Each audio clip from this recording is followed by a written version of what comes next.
Yes, we are live now. Hello friends. चाय मत पीना. Hello friends, this is Himanshi and welcome to let's learn.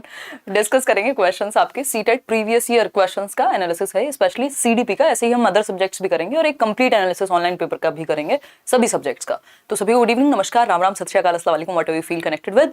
Start करेंगे, अच्छे से समझेंगे. आपके लिए ये एक टेस्ट जैसा भी रहेगा क्योंकि पोल आपको साथ साथ मिलेगा. 30 क्वेश्चंस का सेट है. 2018 का पेपर मुश्किल पेपर माना जाता है, मतलब 2016 के बाद 18 में एग्जाम हुआ डायरेक्टली, यानी 2 साल बाद, मोर देन 2 years अगर हम बात करें. और ये पेपर अच्छा पेपर है, तो इसको हम डिस्कस करेंगे. आपको 2011 से पेपर एनालाइज करने की या प्रैक्टिस करने की जरूरत नहीं है. आप अगर मेरे ख्याल में 2016 से भी कर लें तो बहुत इनफ है, बट हम 2018 से ही कर रहे हैं, उतना भी इनफ हो जाएगा, मोर देन इनफ हो जाएगा. जरूरत पड़ेगी कभी लास्ट में तो मैं आपको कुछ मिसलेनियस क्वेश्चंस में करा दूंगी. अदरवाइज 2018 के 2 पेपर, एक पेपर, और पेपर 1 पेपर 2 मिला के 2 पेपर, और 2019 के 4 पेपर, क्योंकि पेपर 1 पेपर 2 सिलेबस बिल्कुल अलग नहीं है. तो ये मत सोचिएगा पेपर 1 है तो सिर्फ पेपर 1 वाले देखेंगे, बिल्कुल लेवल सेम रहता है, कोई अंतर है नहीं. समझते हैं फटाफट से.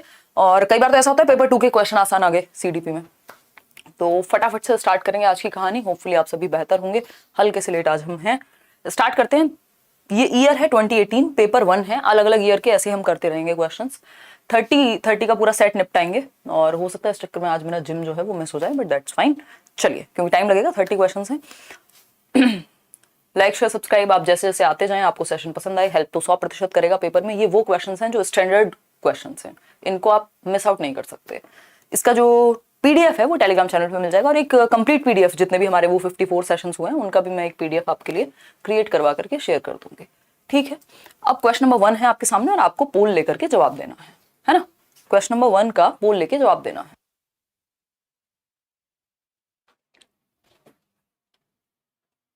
ए ऑप्शन, कौन सा ऑप्शन आप चूज करने की सोच रहे हैं, अभी तक दिख नहीं रहा. सी ऑप्शन 72% लोग कह रहे हैं. चलिए समझते हैं क्वेश्चन ने क्या पूछा है, ये देख लेते हैं पहले. अगर हम बात करें, क्वेश्चन कहता है children acquire gender roles through all of the following except. ये क्वेश्चन पढ़ना मतलब 90% प्रॉब्लम सॉल्व हो गई अगर आपने ठीक से पढ़ लिया क्वेश्चन. क्वेश्चन ने पूछा है बच्चे डैश को छोड़कर अन्य सभी के द्वारा की भूमिकाएं ग्रहण करते हैं, है ना. मतलब चिल्ड्रन एक्वायर जेंडर रोल्स, लिंग की भूमिकाएं होगा, ये यहाँ पे मिस आउट हो गया है ना. लिंग भूमिकाएं जो है, जेंडर रोल्स जो हैं, जो समाज में मेल और फीमेल्स कैसे बिहेव करें, कौन सी एक चीज है जिससे ये चीज ग्रहण नहीं होगी. समझ रहे हो उसको? कान ऐसे खड़े कर लिया करो. अगर एक्सेप्ट लिखा हो, नॉट लिखा हो, लीस्ट लिखा हो, ये ऐसे शब्द हैं जो आपको घुमा देंगे. क्वेश्चन इजी होगा बट ऐसे पूछेगा, वो कान यहां से ना पकड़ के यहां से पकड़ेगा, तो आपको ध्यान से समझना होगा उस क्वेश्चन को. फिर से पढ़ते हैं. Children acquire gender roles through all of the following except. बच्चे डैश को छोड़कर अन्य सभी के द्वारा लिंग भूमिकाएं ग्रहण करते हैं. यानी समाज में एज अ मेल मेंबर और एज अ फीमेल मेंबर कैसे बिहेव करना है. भाई जेंडर क्या समाज ने दिया है ना, तो कैसे कपड़े पहनने हैं, कैसा हेयर स्टाइल रखना है, क्या कौन सी, ये सारी चीजें कौन सी एक चीज नहीं सिखाती है. नॉट, एक्सेप्ट, सिवाय. सोशलाइजेशन में तो यही होता है ना. सोशलाइजेशन में ही तो हम सीखते हैं ना कि महिलाएं ऐसे बिहेव करेंगी, पुरुष ऐसे बिहेव करेंगे, है ना. मैं अगर ये बोलूं कि मैं बोलती हूं, तो ये जो भाषा है ये कहीं ना कहीं सामाजिकरण और मेरे जेंडर रोल्स से आ गई, है ना. तो अगर हम बात करें तो ये सोशलाइजेशन, बिल्कुल सोशलाइजेशन से तो जेंडर रोल्स आते हैं, कल्चर से भी आते हैं. अलग अलग कल्चर में आप देखते हैं महिलाएं अलग, हमारी भारतीय संस्कृति में अलग कल्चर है, अलग तरह से कपड़े पहने जाएंगे, अलग तरह से बोला जाएगा. कहीं और किसी और कंट्री में कुछ और कल्चर होगा, है ना. मीडिया की अगर हम बात करें तो मीडिया में भी जो चीजें चल रही होती हैं हम उनको एक्वायर करते हैं. जेंडर रोल्स वहां पर भी हेल्पफुल हैं. लेकिन ट्यूटरिंग एक चीज है कि लिंग भूमिकाओं के लिए, जेंडर रोल्स के लिए आप ट्यूशन पढ़ने थोड़े ना जाओगे, है ना. तो ट्यूशन से नहीं सिखाया जाता, ये ट्यूटरिंग के द्वारा जेंडर रोल्स को एक्वायर करना नहीं सिखाया जाता. ये सही तरीका है भी नहीं, अगर कोई देता भी हो दुनिया में कहीं ट्यूशन, तो ये tutoring is not the right word या right way to acquire gender roles. लिंग भूमिकाओं को ग्रहण करने का सही तरीका नहीं है क्या ट्यूशन लेना. भाई ट्यूशन इंसान पढ़ने जाएगा कुछ और, वहां पे ये थोड़ा ना. तो tutoring is the right word. C option is the right answer. आगे बढ़ेंगे क्वेश्चन नंबर 2 पे. पोल लेकर के जवाब दीजिएगा. पोल आपके सामने प्रस्तुत हो गया होगा मेरे ख्याल में अब तक. पहले आप आंसर कीजिए, इतने मैं अपनी कॉफी निपटा लेती हूं.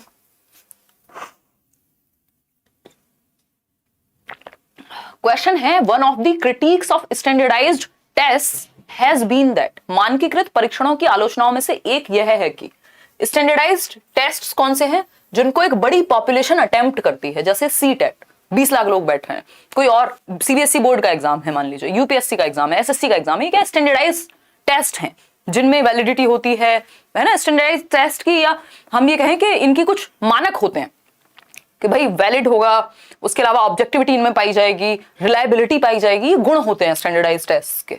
ठीक, अब ये तीनों क्या है इस पे भी चर्चा करेंगे। क्रिटिक्स यानी आलोचना है।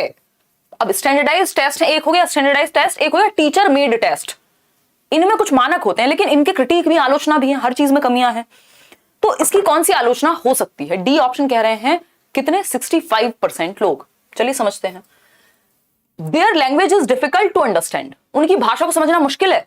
जबकि आप देखेंगे, जल्दी करेंगे आयुषी, जबकि आप देखेंगे कि जो लैंग्वेज है इनकी बड़ी अच्छी होती है। आप कोई भी रैंडम किसी ने भी टेस्ट बना लिया, वो आप किसी वेबसाइट पे जाके अटेम्प्ट करके देखो, आपको लगेगा यार ये बड़ा मुश्किल सा टेस्ट है सीटेट के लिए। जबकि आप सीटेट का असली पेपर देखोगे तो वो आपको इजी लगेगा, या उसकी भाषा थोड़ी और अच्छी लगेगी आपको। क्यों? क्योंकि लैंग्वेज प्रॉपर सटीक बनाई जाती है। तो ऐसा नहीं है कि लैंग्वेज डिफिकल्ट होती है, वो तो डिपेंड करेगा किस लेवल का एग्जाम है। बी ऑप्शन है the test can not be administered on large population. ये बात मैंने पहले ही शब्द में कही थी कि इसकी विशेषता ही ये है स्टैंडर्डाइज्ड यानी मानकीकृत परीक्षण की, कि बहुत बड़ी पॉपुलेशन एक साथ बैठ करके 10 लाख 20 लाख लोग पेपर दे सकते हैं। तो ये भी गलत हो गया। They do not give a clear picture of a child's ability. अब हमारे यहाँ तो नौकरी मिल रही है इनके बेसिस पे, तो हम तो कहेंगे कि जिस एबिलिटी के लिए बनाया गया है उसके लिए वैलिड है। तो ऐसा भी नहीं है कि वैलिड नहीं है। डी ऑप्शन ही बचता है और यही सही उत्तर हो सकता है। फिर इसको पढ़ लेते हैं। They represent largely the mainstream culture and are therefore biased. वे मुख्य रूप से मुख्य धारा की संस्कृति का प्रतिनिधित्व करते हैं और इसलिए पक्षपाती होते हैं। कि जो मेन स्ट्रीम में चल रहा है कि अगर आपने ये एग्जाम क्लियर किया तो आप इंटेलिजेंट है, अदरवाइज तो नहीं है। जनरली तो यही माना जाता है ना। तो जो मेन स्ट्रीम है, मुख्य धारा की संस्कृति जो चल रही है उसी पे फोकस्ड है, बाकी एस्पेक्ट देख नहीं पा रहे, तो इसलिए इनको बायस्ड कहा जा सकता है ना। ये इनकी एक कमी है, ये इनका क्रिटिक है। भाई जिसने अगर एग्जाम क्लियर नहीं किया फिर तो वो लाइफ में भी फेल हो जाएगा। बट हम देखते हैं बहुत बहुत बड़े टाइकून से लेकर के और बहुत बुद्धिजीवी लोग भी कई बार फॉर्मल एजुकेशन हो सकता है उन्होंने ली भी ना हो। तो हम ये नहीं कह सकते कि स्टैंडर्डाइज्ड टेस्ट जो है वही एकमात्र तरीका है। तो यहाँ पे 2-3 बातें जो हमें स्टैंडर्डाइज्ड टेस्ट के बारे में जाननी है। डी ऑप्शन आपने बिल्कुल सही उत्तर दिया है 66% लोगों ने, है ना। ये तो खैर क्लास थी। देखिएगा, अगर हम बात करते हैं स्टैंडर्डाइज्ड टेस्ट की, स्टैंडर्डाइज्ड टेस्ट 2-4 बातें जान लीजिए, कोई देर नहीं लगेगी। ठीक, अगर हम बात करें मानकीकृत परीक्षण, देखो 3 गुण माने जाते हैं एक टेस्ट को। स्टैंडर्डाइज्ड आप कहेंगे या मानकीकृत कहेंगे, एक अच्छा टेस्ट कहेंगे, उसमें 3 गुण होते हैं। एक होती है वैलिडिटी, यानी अगर सीटेट टीचर्स के लिए बनाया गया है तो उसमें यूपीएससी के क्वेश्चन नहीं आने चाहिए, है ना। तो वैलिड होना चाहिए, वैध होना चाहिए, टेस्ट का वैध होना जरूरी है, वैधता का गुण पाया जाना चाहिए एक तो, है ना, कि जिस उद्देश्य के लिए बनाया गया है वो उद्देश्य फुलफिल हो, वैलिड हो टेस्ट। दूसरा क्या हो सकता है? दूसरा होता है रिलायबिलिटी। मैं बार बार कहती हूं कि आपका वो दोस्त जो हमेशा जरूरत पड़ने पे काम आ जाए, दैट मीन्स वो विश्वसनीय है। यानी जितनी बार आप इसको टेस्ट करेंगे सेम रिजल्ट मिलेगा। क्या है? विश्वसनीय है, विश्वसनीयता मिलेगी। और क्या है? थर्ड पॉइंट है आपका विच इज ऑब्जेक्टिविटी, यानी वस्तुनिष्ठता। ऐसा नहीं किसी एक तरफ झुका हुआ हो, है ना। करेक्ट क्लियर कट आंसर होगा एक, ठीक, वस्तुनिष्ठ है वो। कितनी भी बार आप उसको रीचेक कराइए, कुछ भी कराइए, ऑब्जेक्टिविटी है। और ये एक लार्ज पॉपुलेशन के लिए बनाए जाते हैं स्टैंडर्डाइज। और भी बहुत सारी चीजें इसके रिगार्डिंग, बट ये इतना ही इंपॉर्टेंट है। लार्ज ग्रुप्स के लिए बनाए जाते हैं, यानी बड़े समूहों के लिए बनाए जाएंगे। 10 लाख 20 लाख 50 लाख जितने भी, मतलब बड़े समूह पे लागू होते हैं स्टैंडर्ड। इसीलिए तो इनको मानकीकृत करें कि एक मानक है, एक पैमाना है, एक रूब्रिक्स सेट हुआ है। रूब्रिक्स क्या होता है? ये भी पेपर में आपको बहुत बार देखने को मिलता है कि एक रूब्रिक्स एक सेट स्टैंडर्ड है जिसके आधार पर क्वेश्चंस बनाए जाएंगे। ऐसा नहीं कुछ भी फुद्दू क्वेश्चन डाल देंगे बीच में। भाई एक सिलेबस दिया हुआ है आपको सीटेट में, आपको आइडिया है किस स्टैंडर्ड के किस लेवल के क्वेश्चन आएंगे। 5 क्वेश्चन आपके इंक्लूसिव एजुकेशन से आएंगे, 10 क्वेश्चन चाइल्ड डेवलपमेंट से आएंगे, 10 क्वेश्चन आपके पेडागोजी से आएंगे, 5 कहीं और से आएंगे। ये एक सेट पैमाना है, रूब्रिक्स है, एक सेट स्टैंडर्ड्स हैं। खैर इतनी कहानी अभी के लिए काफी है। डी ऑप्शन सही है क्योंकि मेन स्ट्रीम है, यानी जो मुख्य धारा में चल रहा है उसी पे फोकस है, बाकी एस्पेक्ट्स ये देख नहीं पा रहे। ठीक, अब देखिएगा क्वेश्चन नंबर 3। क्वेश्चन नंबर 3 क्या कहता है? मैं साइड हो जाती हूँ। थियरी ऑफ इंटेलिजेंस पे बात हो रही है, बुद्धि के सिद्धांत पे बात हो रही है। आप पोल में जवाब देंगे मल्टीपल इंटेलिजेंस, बहुबुद्धि का सिद्धांत। हार्वर्ड गार्डनर नाम के व्यक्ति, एक अमेरिकन साइकोलॉजिस्ट, अभी शायद इनकी डेथ हुई है, शायद जीवित हैं, 90s में ही थे अपने।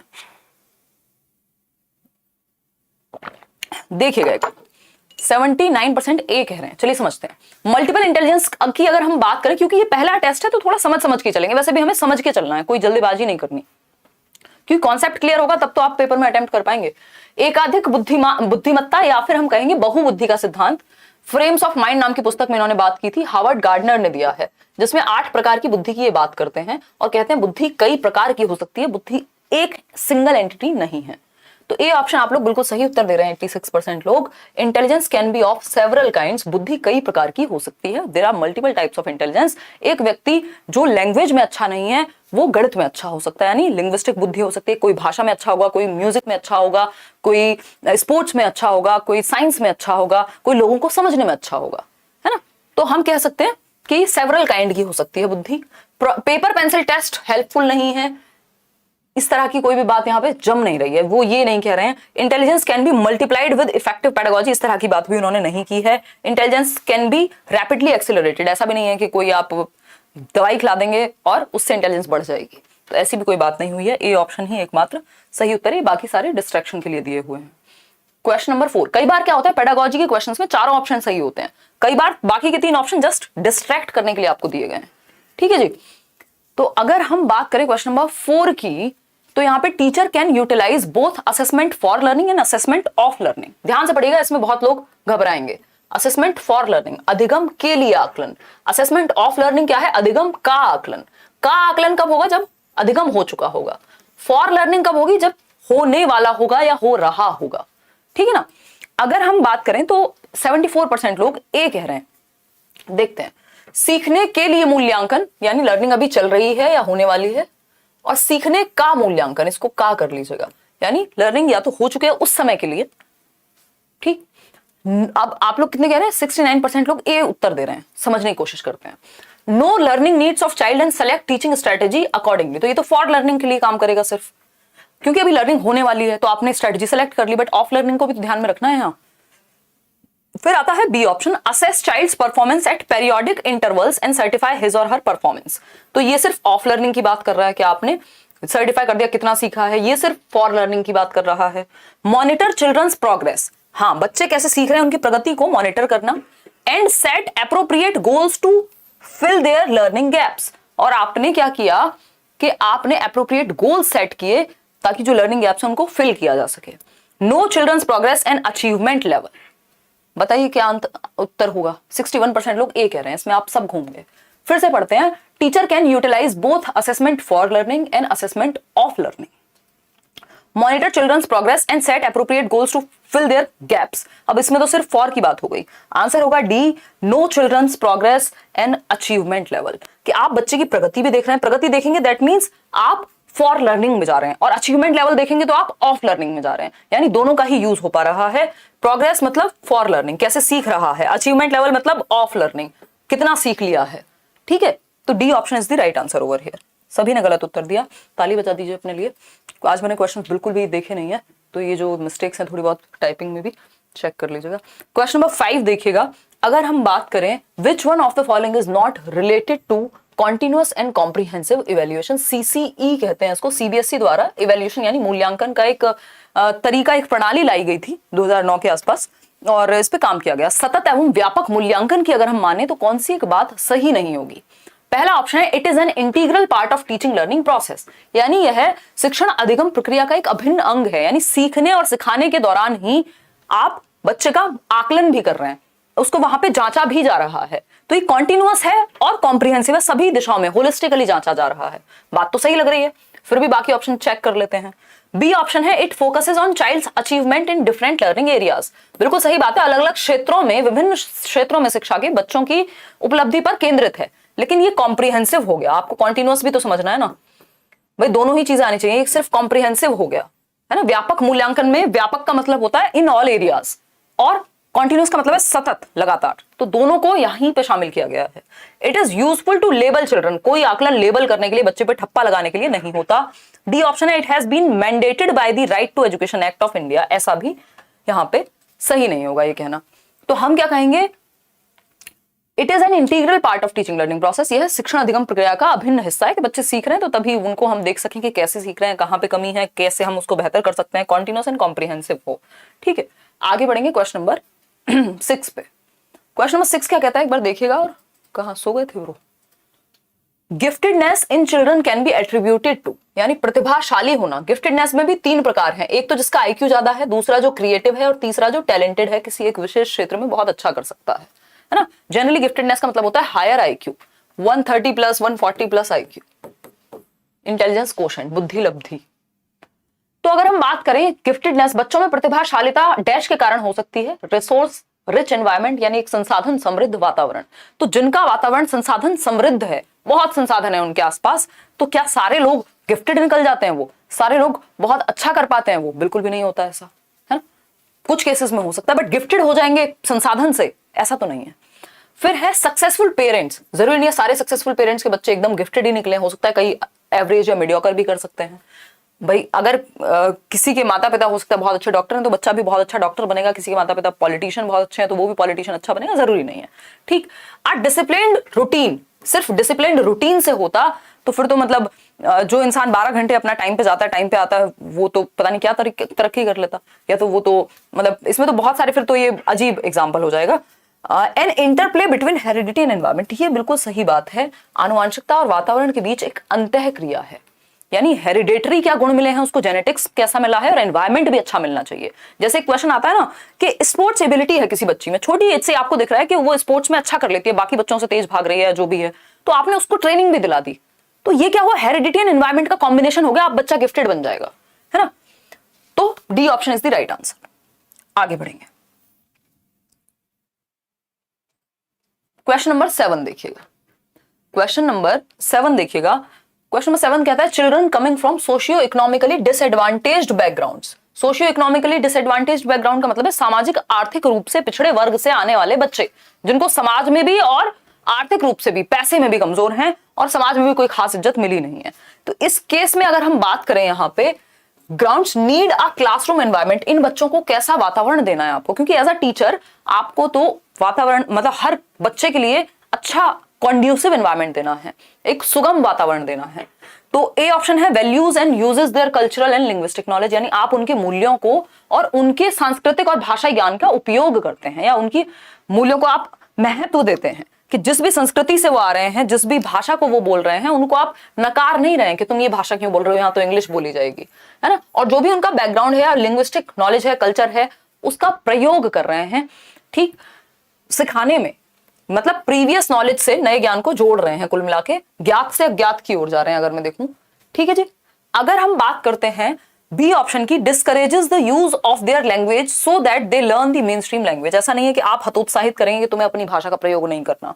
मान लीजिए किसी एक विशेष समुदाय से, संप्रदाय से आ रहा है बच्चा, तो आप ये नहीं कहेंगे कि बच्चे को अपनी भाषा का प्रयोग नहीं करना। बच्चों को उनकी क्षमताओं के आधार पर वर्गीकृत करना, ऐसा नहीं है कि आप बांट देंगे उनके एबिलिटी के बेसिस पे। एबिलिटी ग्रुपिंग करना अच्छा नहीं माना जाता। आप उनको अच्छा व्यवहार सिखाएंगे, ये भी गलत है, क्योंकि किसने कह दिया कि उनका व्यवहार गलत ही होगा।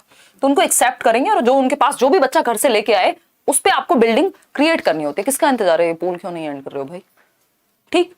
आगे बढ़ते हैं, question number 8, the intervention needed for creative and talented children in the classroom rests on, यानी कि कक्षा में रचनात्मक और प्रतिभाशाली बच्चों के लिए आवश्यक हस्तक्षेप इस पर निर्भर करता है।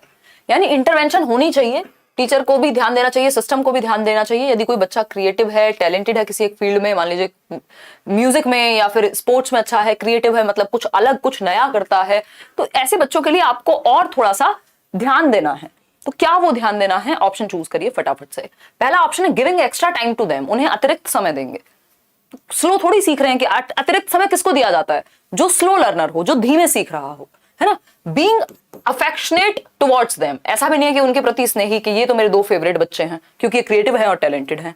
Giving them the responsibility of teaching other children, ये भी खराब बात है कि आप बच्चे को उसके पोटेंशियल के हिसाब से आगे ले जाने की बजाय आप कह रहे हैं दूसरों को तुम सही करो, ये भी गड़बड़ है। भाई साथ में ग्रुप में बैठ के सीख रहे हैं वो एक डिफरेंट चीज है, बट एक बच्चा स्मार्ट है तो आप उसके पीछे पड़ जाएंगे कि तुम दूसरे बच्चों को भी सिखाओ, तो ये गलत हो जाएगा। डी ऑप्शन क्या है, use of customized and stimulating instructional methods by the teacher, यानी शिक्षक द्वारा अनुकूलित और उत्तेजक शिक्षण विधियों का उपयोग करना, यानी जो उस बच्चे के लिए और इंटरेस्टिंग बना सके सीखने को, उन मेथड्स का प्रयोग करना, चाहे वो उसकी क्रिएटिविटी को एनहेंस करें या उसके टैलेंट को एनहेंस करें। बेसिकली एनरिच्ड करिकुलम का प्रयोग किया जाता है गिफ्टेड बच्चों के लिए, है ना। कई लोगों को लग रहा होगा अभी ये पता नहीं कौन सी बातें कर रही हूं मैं, ये जब वर्ड आपके एग्जाम में देखने को मिलेंगे ना, और इस बार ये चीजें हुई हैं। एनरिच्ड करिकुलम, एनरिच्ड करिकुलम का, एनरिच्ड करिकुलम, दिक्कत हो रही है क्या? कोई बात नहीं, तो चला जाए अगर दिक्कत है। शौर्य की तबीयत थोड़ी ढीली है, उसको कफ है बहुत ज्यादा।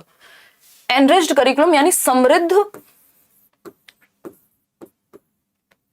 पाठ्यचर्या, यानी ऐसी पाठ्यचर्या जिसमें एक्स्ट्रा चीजें हो, जो बच्चे को स्टिमुलेट करे, उसको आगे बढ़ावा दे। किसके लिए होती है ये?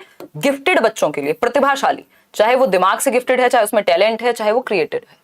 गिफ्टेड चिल्ड्रन, प्रतिभाशाली बच्चों के लिए एनरिच्ड करिकुलम का प्रयोग किया जाता है। ये टर्म्स हैं जो दिमाग में होने चाहिए हमारे, है ना। सेशन पसंद आ रहा हो लाइक शेयर करते जाइएगा, भूलिएगा मत, अच्छा लगता है, सुंदर लगता है। देखिए डी ऑप्शन हो गया। आगे बढ़ते हैं। इंटरवेंशन आपको किससे करनी है? अच्छे मेथड्स का प्रयोग करना है ताकि बच्चे का पोटेंशियल, भाई हर बच्चे के अंदर कुछ ना कुछ पोटेंशियल तो है, तो आपको वो निखार करके लाना है ऊपर, है ना। आपका जो है वो आयुषी लास्ट में करेंगे डिस्कस, निखार के लाना है उस पोटेंशियल को।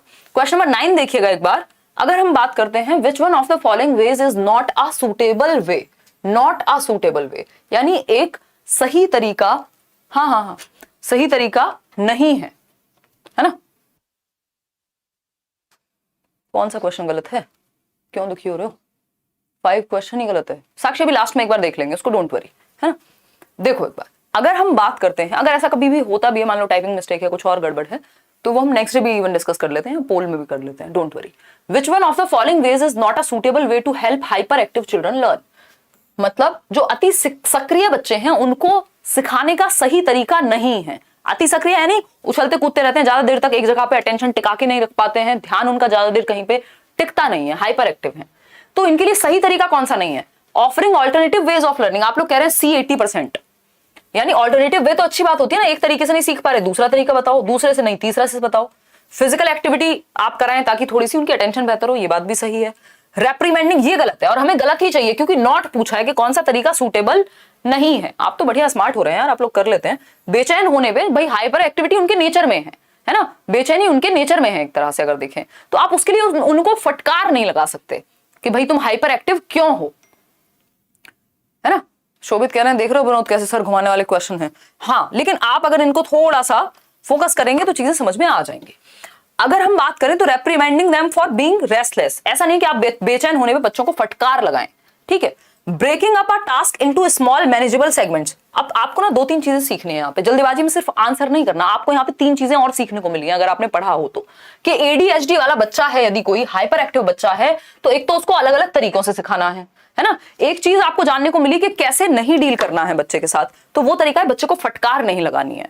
लेकिन कैसे डील करना है एडीएचडी वाले बच्चे के साथ या हाइपर एक्टिव बच्चे के साथ, तो वो तरीका है एक तो ऑल्टरनेटिव वेज, अगर एक तरीका काम ना करे दूसरा, दूसरा नहीं तो तीसरा। दूसरा है उनके रूटीन में थोड़ी फिजिकल एक्टिविटी इंक्लूड करनी है, उससे क्या होगा, रेस्टलेसनेस कम होगी उनकी, हाइपर एक्टिविटी कम होगी, थोड़ा कंट्रोल में आएंगे, ठीक है, माइंड शांत होगा। तीसरा है जो बड़ा टास्क है उसको छोटे छोटे टुकड़ों में विभाजित कर दो, क्योंकि वो एक बड़े टास्क पे 3 घंटे एक साथ नहीं पढ़ पाएंगे लेकिन 30 मिनट पढ़ लेंगे। तो ये तीनों तरीके हैं एडीएचडी वाले बच्चे के साथ डील करने के, ये आपने सीखा है इस क्वेश्चन से। अगर आप सिर्फ आंसर रट के चले जाएंगे या सिर्फ आंसर मार्क कर देंगे तो उससे लर्निंग उतनी नहीं हो पाएगी, क्योंकि पेपर में ऐसा तो है नहीं यही क्वेश्चन बिल्कुल आपको चेप देना है अगली बार, तो आपको पता होना चाहिए। आगे बढ़ते हैं नेक्स्ट क्वेश्चन पे। क्वेश्चन नंबर है 10। Patterns of divergent thinking identify children who are, यानी भिन्न सोच वाले, अपसारी सोच का जो पैटर्न है, कुछ बच्चे आपको समझ में आ जाएगा, आप कोई भी क्वेश्चन पूछते हैं वो कुछ डिफरेंट आंसर लेके आते हैं, उनका अप्रोच, उनका पर्सपेक्टिव कुछ डिफरेंट होता है। तो उस केस में आपने देखा ये पैटर्न है बच्चे का कि वो डाइवर्जेंट थिंकिंग करता है ना। डाइवर्जेंट कर सकते हो Shubham, but I would suggest कि आप एसएसटी ही लें फॉर्म में। Patterns of divergent thinking identify children, अपसारी सोच, दिशाओं में सोचना, डिफरेंट वेज में सोचना, एक प्रॉब्लम के मल्टीपल सॉल्यूशन सोचना। डिसलेक्सिक नहीं, ये क्रिएटिविटी का उदाहरण है। जहां पे भी डाइवर्जेंट थिंकिंग दिखे आप समझ जाइएगा क्रिएटिविटी की बात हो रही है, रचनात्मकता की बात हो रही है, क्योंकि जब आप दिशाओं में सोचते हैं, आउट ऑफ द बॉक्स सोचते हैं, मल्टीपल सॉल्यूशन सोचते हैं। डाइवर्जेंट थिंकिंग को किससे जोड़ा है? ये सिंपल दो चीजें हैं, 1 मिनट में आपका लेना चाहूंगी, थोड़े से स्लो हम चल रहे हैं बट समझिएगा। एक है डाइवर्जेंट थिंकिंग जिसको हम अपसारी चिंतन कहते हैं, दूसरा है कन्वर्जेंट थिंकिंग। दोनों को दिया है जेपी गिलफर्ड ने, Joy Paul Gilford, JP Gilford. इन्होंने इंटेलिजेंस का एसओआई मॉडल भी दिया है जिसको हम स्ट्रक्चर ऑफ इंटेलिजेंस यानी बुद्धि की संरचना कहते हैं, जिसमें 3D इंटेलिजेंस है। ठीक, सीपीओ से आपको याद भी कराया था। डाइवर्जेंट एंड कन्वर्जेंट, तो इन्होंने डाइवर्जेंट थिंकिंग को जोड़ा है किससे, रचनात्मकता यानी क्रिएटिविटी से, ठीक, कुछ नया करने से, और कन्वर्जेंट को जोड़ा है इंटेलिजेंस से। इंटेलिजेंस का मतलब क्या है, सिर्फ बुद्धि का प्रयोग। जब आपके सामने एक एमसीक्यू आएगा यानी एक ऑब्जेक्टिव टाइप क्वेश्चन जैसे आप अभी सॉल्व कर रहे हैं, तो आप एक ऑप्शन चूज कर लेते हैं। इसमें क्या किया आपने, बुद्धि का प्रयोग किया, कुछ नया बना दिया, कुछ नया लिख दिया, नहीं, आपने बुद्धि का प्रयोग किया। कन्वर्जेंट थिंकिंग लगी किसमें, एमसीक्यू में, ऑब्जेक्टिव टाइप में, ट्रू फॉल्स में, फिल इन द ब्लैंक में। अगर हम बात करें डाइवर्जेंट की, तो जब आपको एक एस्से लिखना होगा किसी पेपर में या आपसे अपने विचार कहने को कहा जाएगा, तो आप दिशाओं में सोचेंगे, तो इसमें क्रिएटिविटी लगेगी, कुछ डिफरेंट सोचेंगे आप। ठीक है, तो जेपी गिलफर्ड ने डाइवर्जेंट थिंकिंग को क्रिएटिविटी से जोड़ा है और कन्वर्जेंट को इंटेलिजेंस से। सिंपल बात, आगे बढ़ेंगे। रेजिलिएंट होता है प्रत्यास्थी, फ्लेक्सिबल एक तरह से, डिसेबल्ड नहीं। ये सिंपल आपको याद रखना, डिसलेक्सिक बच्चा वो है जिसको पढ़ने में समस्या होती है। डाइवर्जेंट थिंकिंग सिंपल क्रिएटिविटी से जुड़ी हुई है। आगे बढ़ेंगे, क्वेश्चन नंबर 11 देखिएगा एक बार और इसका जवाब दीजिएगा। थोड़े से लेंथी क्वेश्चन होते हैं पेडागोजी में, कई बार क्वेश्चन पढ़िएगा और जवाब दीजिएगा, फटाफट से बताइएगा। बहुत ही बढ़िया।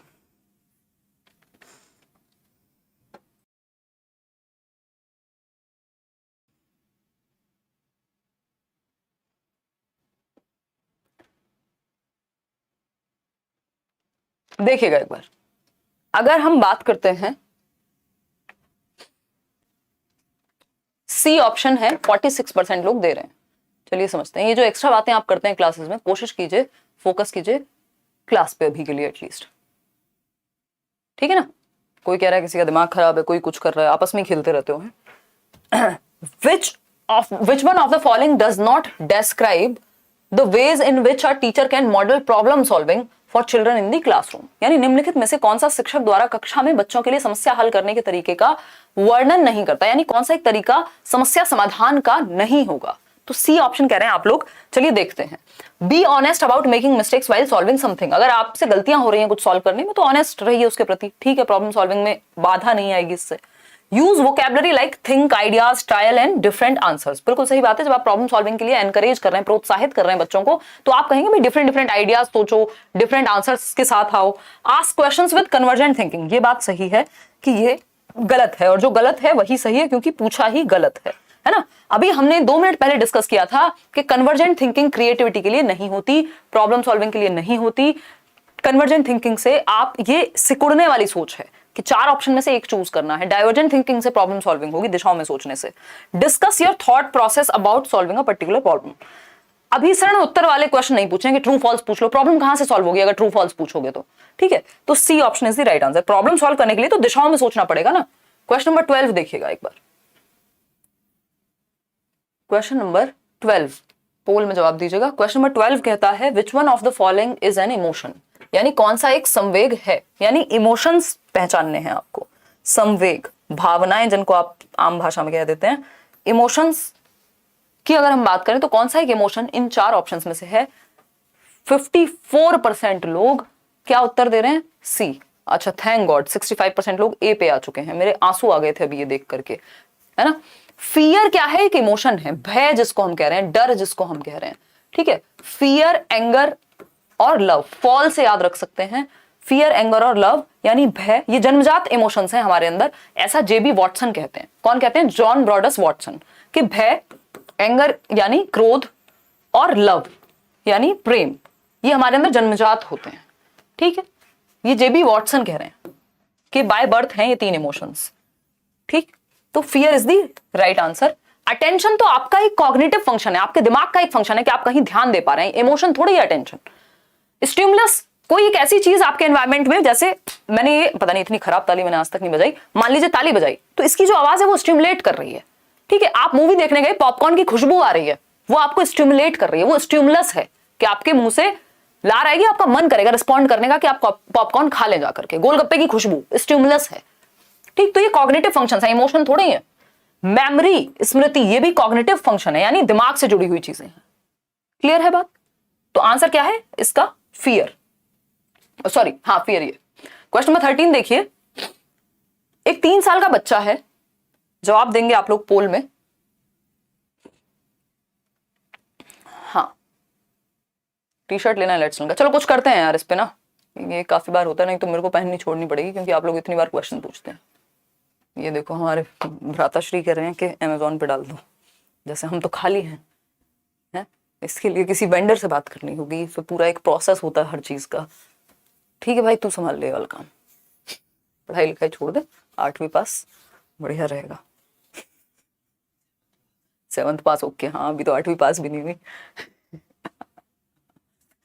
देखो एक बार क्वेश्चन नंबर 13 देखो, a 3-year-old child explains that milk is produced by a machine at the milk booth। एक 3 साल का बच्चा है ना, ये हमारी आपस की बातचीत है, इस पे कोई भी ऐसे सवाल नहीं उठाएगा। देखो मजाक वहां तक ठीक है जहां तक सामने वाले को बुरा ना लगे, अगर किसी को बुरा लगे तो वो मजाक नहीं है, ठीक। एक 3 साल का बच्चा बताता है कि दूध बूथ पर एक मशीन द्वारा उत्पादित होता है। यानी मान लीजिए बच्चा गया मदर डेयरी किसी बूथ पे या किसी दुकान पे, और वहां से वो अपने माँ बाप के साथ जाता है और डेली देखता है माँ बाप जो दूध लाते हैं वो पैकेट में वहीं से आता है, या आजकल तो ऑनलाइन ऑर्डर होने लग गया है तो आप वहीं से मंगाते हैं। तो बच्चे को जब उसने रोज देखा कि दूध तो बूथ से आता है या शॉप से आता है, तो उसने मान लिया ये कि बच्चा ये मान लेता है कि मिल्क बूथ पे ही दूध बनता है। उसको नहीं पता गाय का कोई कॉन्सेप्ट होता है, ठीक है, या हो सकता है पता हो बट उसने नहीं देखा गाय से दूध निकालते हुए। Which one of the following offers the best explanation? ये बच्चे की अंडरस्टैंडिंग के लिए बेस्ट एक्सप्लेनेशन। ए ऑप्शन कह रहे हैं 79% लोग। The child's answer is based on his or her experience of buying। यानी बच्चे का जवाब दूध बूथ से दूध खरीदने के अपने अनुभव पर आधारित है। ये बात बिल्कुल सही है कि बच्चे का जो भी अनुभव रहा है उसके आधार पर उसने कह दिया कि भाई यहां से आता है, बात खत्म हो गई, ठीक है। अगर हम बात करें the child has never seen cows, अब ये पता नहीं है हमें, हो सकता है देखा हो उसे ये ना पता हो क्या सीन है, दूध हम तक कैसे पहुंचता है। The child's family does not offer a stimulating environment, ये भी नहीं कह सकते कि एनवायरनमेंट अच्छा नहीं दिया। अब सब कुछ थोड़ा ना सिखा सकते हो आप, जो भी आसपास चीजें वही देखेगा, है ना, सब कुछ तो किसी ने भी नहीं देखा, तो फिर हम कहते हैं कि एनवायरनमेंट अच्छा नहीं मिला। फिर हम आते हैं the child has very limited exposure, ये भी नहीं कह सकते हम, बच्चे में कमियां नहीं निकालते, बच्चे का जो भी अनुभव था उसी के आधार पर उसने जवाब दिया, उसका अनुभव मिल्क बूथ से ही लाने का था दूध। आगे बढ़ते हैं क्वेश्चन नंबर 14 पे। क्वेश्चन नंबर 14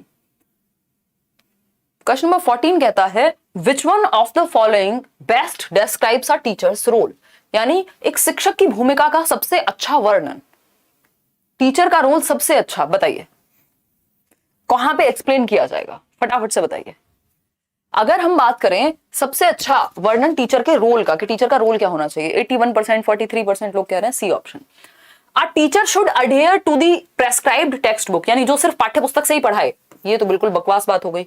इवन एनसीएफ कह रहा है कि आप बियॉन्ड टेक्स्ट बुक जाइए, किताब के बाहर जाइए, रियल लाइफ से एग्जांपल्स लाइए, दुनिया दिखाइए बच्चे को। Completing the syllabus on time, leaving enough time for revision is important, ये भी एकदम बेकार बात है कि आपने सिलेबस मान लो टाइम पे खत्म कर दिया, बच्चे के दिमाग में कुछ गया नहीं और रट्टे लगा के रिवीजन कर ले बस वो, तो ये अच्छा टीचर माना जाएगा। Creating a relaxed space where children learn through dialogue and inquiry, देखो ये बहुत जरूरी है, वैसे भी भारतीय संस्कृति डायलॉग को प्रमोट करती है कि भाई वाद विवाद संवाद होना चाहिए, डायलॉग का मौका मिले, बच्चा अपनी बात को कह पाए क्लासरूम में, इंक्वायरी कर पाए, क्वेश्चंस पूछ पाए, एक्टिव हो पाए, उसकी थिंकिंग स्टिमुलेट हो। तो आराम के लिए जगह नहीं होगा, एग्जैक्टली इसका मतलब होगा रिलैक्स्ड स्पेस, जहां पे वो कंफर्टेबल महसूस करे, जितना वो घर पे कंफर्टेबल महसूस करता है उतना वो स्कूल में भी करे, ये एनसीएफ कहता है। डी है teachers most important role in the classroom is to maintain discipline, देखो discipline should come from within, ऐसे प्यार की तरह, है ना, करना नहीं पड़ता हो जाता है, तो वो वाला सीन है डिसिप्लिन का, कि अगर आप बहुत अच्छे शिक्षक हैं तो डिसिप्लिन आ जाएगा अपने आप, सब शांति से बैठ के समझेंगे चीजें, मतलब सेल्फ डिसिप्लिन को हमें प्रमोट करना है, एकदम से भी नहीं होगी ये चीज, ठीक। तो सेल्फ डिसिप्लिन, सिर्फ डिसिप्लिन मतलब आपने डंडे के दम पे सबको चुप करा दिया लेकिन सीख कोई नहीं रहा, तो ऐसे डिसिप्लिन का क्या फायदा हुआ। तो सी ऑप्शन है बेस्ट, कि आपने ऐसा एनवायरनमेंट क्रिएट किया जहां बच्चे रिलैक्स्ड हैं और सीख रहे हैं, डायलॉग कर रहे हैं, अपने मन से सीखना चाह रहे हैं। क्वेश्चन नंबर 15 देखिएगा एक बार और जवाब दीजिएगा पोल में। विच one of the following classrooms encourages rich learning, यानी समृद्ध अधिगम, रिच मतलब वो पैसे वाला रिच नहीं, एक्सपीरियंसेस वाला रिच, है ना, समृद्ध वातावरण जहां बच्चे का दिल दिमाग मन सब लगा हुआ हो सीखने में, बताइएगा। शोभित अगर आप दिल्ली से हैं तो आप मेल कर दीजिए। ए ऑप्शन है a classroom with open activity corners and a variety of children's literature in open shelves accessible any time of the day, यानी रिच लर्निंग या एक अच्छा समृद्ध वातावरण उसको कहेंगे जहां कक्षा जिसमें खुली गतिविधियों के लिए शेल्फ्स बनी हुई हो, बाल साहित्य के लिए पुस्तकें हो, हाँ यहाँ पे बच्चा एक्टिव होगा। जहां पे बच्चा एक्टिव होता है वो अच्छा ऑप्शन माना जाता है। फिर देखते हैं B option, a classroom with neatly organized material in cupboards. मतलब कबर्ड्स में अगर हम कहें कि अच्छे से साफ सुथरी अलमारी में किताबें रखी हुई हैं, अब उन्हें कोई टच भी नहीं करता तो क्या फायदा हुआ भाई? ऐसे सुंदर से हवाई जहाज का क्या फायदा जो उड़ ही नहीं सकता? तो वो किताबें बस रखी हुई हैं और उनको टच कोई नहीं कर रहा, तो ये कोई अच्छा एनवायरनमेंट थोड़ी माना जाएगा। अ classroom with structured and planned learning driven by text book content, यानी एक क्लासरूम ऐसा जहां पे लर्निंग जो है वो सिर्फ टेक्स्ट बुक सेंटर्ड हो। तो अभी तो समझा था सिर्फ किताबी ज्ञान नहीं, बाहर के जीवन से जोड़ना है। फिर आता है D option, a classroom with a variety of material displayed in the class beyond the reach of children so that the material last longer. देखो ऐसा नहीं है beyond the reach of children, यानी बच्चे की पहुंच से दूर है। सरकार कह रही है एक काम करो फुटबॉल ले जाओ, एक काम करो बास्केटबॉल ले जाओ, ये ले जाओ, ये वाला ग्लोब ले जाओ, टीचिंग लर्निंग मटेरियल ले लो सारे, और सब सजा के रख दिए। बच्चों की पहुंच से दूर है सारे, तो किसके लिए भाई? वो प्रदर्शनी के लिए थोड़ी, नुमाइश थोड़ी लगानी है स्कूल में, एग्जीबिशन के लिए थोड़ी है। बच्चे की पहुंच से दूर है जो मटेरियल, वो वैसे भी काम का तो है नहीं। तो ए ऑप्शन एकमात्र सही उत्तर है जहां पे बच्चा एक्टिव है, जहां ओपन एक्टिविटी का स्कोप है, बच्चे अपनी मर्जी से बाल साहित्य चूज कर रहे हैं, चिल्ड्रंस लिटरेचर और एक्टिविटी कर पा रहे हैं। तो जहां बच्चा एक्टिव है वो बेस्ट ऑप्शन है। बाकी क्यों नहीं होंगे वो मैंने आपके साथ डिस्कस किए हैं। क्वेश्चन नंबर 16 देखिएगा एक बार, क्वेश्चन नंबर 16 देखिएगा और जवाब दीजिएगा। अगर हम बात करें which one of the following best describes the role of text books, किताबों की क्या भूमिका है, पुस्तकों का क्या रोल है। हमने ये तो समझ लिया कि सिर्फ पाठ्य पुस्तक यानी सिर्फ किताबी कीड़ा नहीं बनाना बच्चे को, लेकिन फिर बनाना क्या है, उनकी भी तो भूमिका होगी कुछ पुस्तकों की, वो पूछा है हमसे। तो 4 ऑप्शंस हैं यहाँ पे, और पहला ऑप्शन है दे maintain homogeneity in learning across a state और द नेशन, यानी वे एक राष्ट्र या राज्य में अधिगम में एक रूपता बनाए रखते हैं, एक जैसा सब जगह पे करिकुलम हो जाता है। चलिए देखते हैं। They provide guidance to teachers and parents about the course of study, यानी वो गाइडेंस का काम करती हैं पेरेंट्स और बच्चों के लिए। They form the most essential learning resource in a resource starved context, यानी संसाधन रहित संदर्भ में जहां कोई और संसाधन नहीं है वहां किताबें अच्छा काम करती हैं। डी ऑप्शन है they are one of the resource and reference materials available in the class. अगर आपने एनसीएफ की पुरानी वीडियो सिर्फ यूट्यूब पे भी देखी होगी तो आपको पता चल जाएगा कि सिंपल बात हमने समझी है कि text books are one of the resources. मतलब क्या हुआ, there are many resources in the classroom, कई सारे संसाधन हो सकते हैं। कई सारे संसाधन का मतलब ये नहीं कि सब जगह पे बोर्ड लगे हुए हैं, अच्छी एक्टिविटी है भाई, आप रियल लाइफ से एक्टिविटी करा करके अपने एग्जांपल्स दे सकते हो। तो किताबें बहुत सारे रिसोर्सेज में से एक रिसोर्स हो सकती हैं, है ना। They are one of the resource and reference materials available in the classroom, वे कक्षा में उपलब्ध संसाधन और संदर्भ सामग्री में से एक चीज है। ऐसा नहीं है सब कुछ नहीं है, बुक सर्वोसर्वा नहीं है, ऑलमाइटी नहीं है, वो क्या है, एक रिसोर्स है बहुत सारे रिसोर्सेज में से। मतलब बुरी बात नहीं है किताबें, लेकिन सिर्फ किताबों पे ही आपको बच्चे को नहीं पूरी तरह से डाल देना है कि सिर्फ हायर एक किताबी ज्ञान, आपको जीवन से जोड़ना है, ये एनसीएफ भी कहता है। तो D option is the right answer. ऐसा नहीं है कि जो किताबें हैं वही सब कुछ है, यहाँ पे एनसीएफ भी यही कहेगा। अब एनसीएफ का क्वेश्चन है next, NCF 2005 डेराइव्स it's understanding from. आज ही हम शाम को डिस्कस कर रहे थे बैच में, और आपने यूट्यूब पे भी वीडियो देखा होगा, एनसीएफ में डिस्कस कर चुकी हूं पहले। क्वेश्चन क्या है, हम ऐसे एक एक सेट निपटाएंगे और आपकी समझ बेहतर होगी इससे, ठीक है। The national curriculum framework 2005 डेराइव्स it's understanding from, जो राष्ट्रीय पाठ्यचर्या की जो रूपरेखा है 2005, जो कि 4th एनसीएफ है। भाई अगर हम बात करें 1975 में एक एनसीएफ आया, 1988 यानी 1988 में आया, ईयर 2000 में आया, और 2005 वाला है जो अभी तक एक्टिव है। हालांकि अब नेशनल एजुकेशन पॉलिसी कह रही है कि नया एनसीएफ बनाइए, बट उसको बनते बनते 2025 और लागू होते होते 30 हो जाएगा। तो अभी तो हम 2005 पे ही अटके हुए हैं। तो ये जो बेस्ड है वो है रचनावाद पे, और रचनावाद वही रचनावाद है जिसकी बात पियाजे कर रहे हैं, जिसकी बात वाइगॉस्की कर रहे हैं। ये एक स्कूल ऑफ थॉट है, एक फ्रेमवर्क है, एक साइकोलॉजी का स्कूल है, एक तरह से हम ये कह सकते हैं कंस्ट्रक्टिविज्म, रचनावाद, जहां पे टीचर क्या होता है, फैसिलिटेटर होता है। ये भी डायरेक्ट क्वेश्चन पूछा जा सकता है।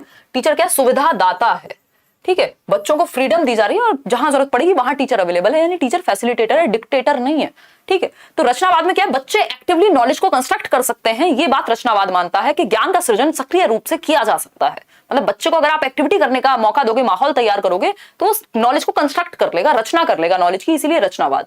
बिहेवियरिस्ट क्या कहते हैं, ये कहते हैं बस स्टिमुलस, रिस्पॉन्स, डंडा और रिवॉर्ड, इन्हीं सब पे फोकस है इनका। कॉग्निटिव थियरी सिर्फ दिमाग पे फोकस करेंगे। ह्यूमनिज्म, मानवतावाद। Constructivism is the right approach, जहां बच्चा एक्टिव है और वो अपने एनवायरमेंट से सीख रहा है। तो C option is the right answer. आगे बढ़ेंगे क्वेश्चन नंबर 18 पर। देखिएगा एक बार, क्वेश्चन नंबर 18 क्या कहता है, the children in a class, car कहां से आ गया, क्या लिख दिया आज हमारे टाइपिस्ट जी ने, the children in a class considered to be motivated if,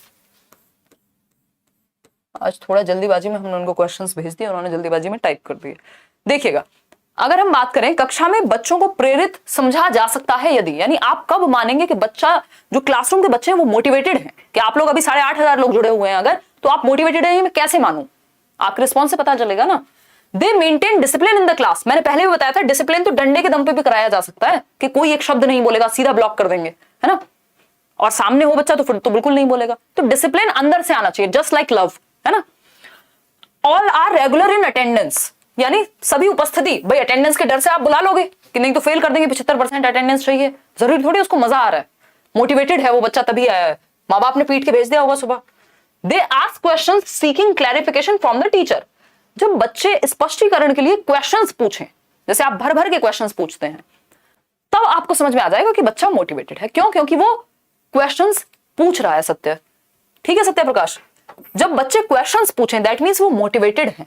भाई क्वेश्चंस पूछने के लिए तो आप किसी को मजबूर नहीं कर सकते ना, क्वेश्चंस तो अंदर से, जब वो क्यूरियस होंगे, जिज्ञासु होंगे तभी पूछेंगे, ठीक। They come to school neatly dressed in uniform, ये तो आपके डर से भी आ सकते हैं डंडे के, कि भैया नीट आना है एकदम। तो जब बच्चे क्वेश्चंस पूछे मतलब बच्चे एक्टिव हो, अगर क्लासरूम में जहां बच्चा एक्टिव है 90% वही क्वेश्चन सही है, तो C option is the right answer. Question number 19 देखेंगे एक बार, फिर आगे बढ़ेंगे। Which one of the following is the most suitable to improve children's learning? बच्चों के अधिगम को, उनकी लर्निंग को बेहतर बनाने के लिए सबसे उपयुक्त ऑप्शन जो है वो कौन सा है, बताइएगा एक बार फटाफट से। देखिएगा, teacher should explain the content using different examples and illustrations, यानी शिक्षक को विभिन्न उदाहरणों और चित्रों का उपयोग करके विषय की व्याख्या करनी चाहिए। ठीक लग रही है बात तो, कि डिफरेंट एग्जांपल यूज करे टीचर और इलस्ट्रेशंस, चित्र वित्र बना दे अच्छे से, कोई बुरी बात नहीं है, लेकिन हमें सारे ऑप्शन चेक करने होते हैं और बेस्ट ऑप्शन चूज करना है ना। ऐसे किसी को शादी वादी के लिए कहा जाए तो 36 ऑप्शन होंगे, एक चूज करेगा ना जो उसके हिसाब से बेस्ट हो, तो यहाँ पे हमें एग्जामिनर के हिसाब से बेस्ट ऑप्शन चूज करना है। चारों सही हो सकते हैं लेकिन एक बेस्ट होगा जो नंबर दिलाएगा, ठीक है। ये कौन कह रहा है मन को भाएगा, देखो B option, all types of learning material should be there in the class, यानी कक्षा में सभी प्रकार की शिक्षण सामग्री होनी चाहिए। यार ये तो पॉसिबिलिटी नहीं है भारत जैसे विकासशील देश में, जहां बेसिक बुनियादी ढांचा भी नहीं है बहुत सारे स्कूल्स में, है ना, तो वहां पे के सारे लर्निंग मटेरियल हो, ये जरूरी नहीं है कि हर एक सामग्री अवेलेबल हो। Teacher should facilitate children to interact with each other on real life situations. मुझे बहुत खुशी है कि 79% लोग सही उत्तर दे रहे हैं कि रियल लाइफ सिचुएशंस पे बच्चे सबसे ज्यादा एक्टिव जिस ऑप्शन में है वो बेस्ट ऑप्शन है ना। अगर हम देखें इसमें कोई बुराई नहीं थी, ये अच्छा था कि भैया एग्जांपल्स से और इलस्ट्रेशन से चित्र वित्र बना करके और एग्जांपल देकर के टीचर एक्सप्लेन करे, लेकिन इससे ज्यादा एक्टिव बच्चा यहां है, और ये बिल्कुल की कॉन्सेप्ट है, गांठ बांध लीजिए कि जहां बच्चा सबसे ज्यादा एक्टिव है वो सबसे बेहतर ऑप्शन है ना। तो बच्चा एक्टिव कहां है हमें वो देखना है, सबसे ज्यादा एक्टिव यहां है, क्योंकि रियल लाइफ, वास्तविक जीवन के बारे में जब वो डिस्कशन करेगा तो वो ज्यादा एक्टिव होगा, वो ज्यादा जीवंत महसूस करेगा, ज्यादा लाइवली महसूस करेगा, बजाय कि उसको एग्जांपल देके चित्र बना दो सिर्फ, ठीक है। तो सी ऑप्शन मच बेटर है ए से, तो इसलिए ए तो हट गया। डी ऑप्शन है regular assessment test should be conducted, अब सिर्फ टेस्ट लेते रहेंगे तो कहां से लर्निंग में इंटरेस्ट बनेगा। चलिए खैर आगे बढ़ते हैं, अब हम चलेंगे क्वेश्चन नंबर 20 पे, लास्ट के 10 क्वेश्चंस बचते हैं सेट के आपके। The discipline which has a significant role in our learning environment is of the kind which helps, बहुत ही प्यारा सा क्वेश्चन है। अनुशासन जो अधिगम वातावरण में एक महत्वपूर्ण भूमिका निभाता है, यानी ऐसा डिसिप्लिन जो इंपॉर्टेंट है लर्निंग में, किस तरह की मदद होगी इस चीज से, फटाफट से बताइएगा। काजल कह रही है आपका पेड कोर्स लेना, करियर विल ऐप डाउनलोड कर लीजिए और टीचिंग सेक्शन में चले जाइए और वहां एनरोल कर लीजिए जो भी बैच ओपन हो। देखिए अगर हम बात करते हैं सिग्निफिकेंट रोल, डिसिप्लिन का सिग्निफिकेंट रोल बताइएगा लर्निंग एनवायरनमेंट में, इससे साइलेंस होता है, चुप्पी साधने के लिए। आप हिटलर हैं कि सबको शांत करा देंगे क्लासरूम में जाएंगे तो, भाई क्लास में तो थोड़ी चहल पहल होनी चाहिए। कंस्ट्रक्टिविज्म तो कहता है, रचनावाद, कि बच्चे एक्टिव होने चाहिए, थोड़ी बहुत चहल पहल है, थोड़ा बहुत शोर है तो क्या दिक्कत है, मतलब बच्चे एक्टिव हैं। टीचर्स टू गिव इंस्ट्रक्शंस, यदि सिर्फ शिक्षक निर्देश देंगे तो बच्चे एक्टिव नहीं है इस ऑप्शन में। रोट मेमोराइजेशन, रटने पे फोकस कराना है तो ये तो दुश्मन है बच्चे की सीखने का। डी ऑप्शन एकमात्र उत्तर बचता है, children to regulate and monitor their own learning. अभी मैंने यही बात कही थी, सेल्फ डिसिप्लिन की बात होनी चाहिए, ना कि बाहर से इंपोज्ड नहीं होना चाहिए डिसिप्लिन। डिसिप्लिन अंदर से बाहर की ओर आना चाहिए कि children to regulate and monitor their own learning, बच्चे अपनी ही लर्निंग को रेगुलेट करें, मैं कितना सीख रहा हूं, कैसे सीख रहा हूं, कैसे बेहतर हो सकता हूं, और मॉनिटर करें कि मुझे कितना आता है। खुद से मॉक टेस्ट दे रहे हैं, खुद से इंटरेस्ट ले रहे हैं, खुद से किसी दोस्त से टॉपिक सीख रहे हैं, तो वो जब खुद से अपनी लर्निंग को रेगुलेट और मॉनिटर करेंगे तो डिसिप्लिन बेस्ट हो जाएगा। वो डिसिप्लिन सबसे बढ़िया है जो अंदर से आए। क्वेश्चन नंबर 21 देखिएगा, क्वेश्चन नंबर 21 देखिएगा।